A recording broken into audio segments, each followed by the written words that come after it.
தமிழக அரசால் தடை செய்யப்பட்ட ரூபாய் 3 லட்சம் மதிப்பிலான 230 கிலோ எடை கொண்ட புகையிலை பொருட்களான கூலிப், V1 ஹான்ஸ், பான் மசாலா ஆகியவை பறிமுதல். கும்பகோணம் கிழக்கு காவல் நிலைய ஆய்வாளர் சிவசெந்தில்குமார், உதவி ஆய்வாளர் சுபாஷ் ஆகியோர் கொண்ட தனிப்படையினரால் பறிமுதல். இது தொடர்பாக முரளி வயது 60, சரவணன் வயது 40 மற்றும் முத்து வயது 50 ஆகிய மூவர் கைது.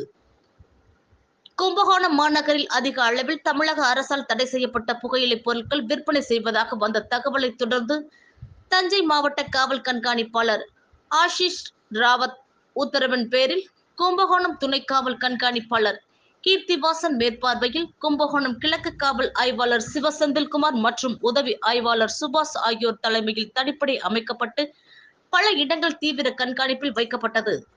இதனைத் தொடர்ந்து இத்தனிப்படையினருக்கு கிடைத்த ரகசிய தகவலின் பேரில் கும்பகோணம் பெரிய கடை வீதியில் உள்ள முரளி என்பவரது மளிகை கடைக்கு சென்று சோதனையிட்ட போது அங்கு 15 பிளாஸ்டிக் மூட்டைகளில் வைக்கப்பட்டிருந்த 230 கிலோ அரசால் தடை செய்யப்பட்ட புகையிலை பொருட்களான கூலிப், V1 ஹான்ஸ், பான் மசாலா ஆகியவை இருப்பது கண்டறிந்து அவற்றை முழுமையாக பறிமுதல் செய்தனர்.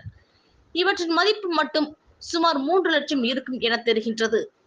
இது தொடர்பான வழக்கில் கடை உரிமையாளர் முரளி வயது 60, தூக்காம்பாளைய தெரு சரவணன் வயது 40, தராசுரம் முத்து வயது 50 ஆகிய மூவரை தனிப்படையினர் கைது செய்துள்ளனர் என்பது குறிப்பிடத்தக்கது.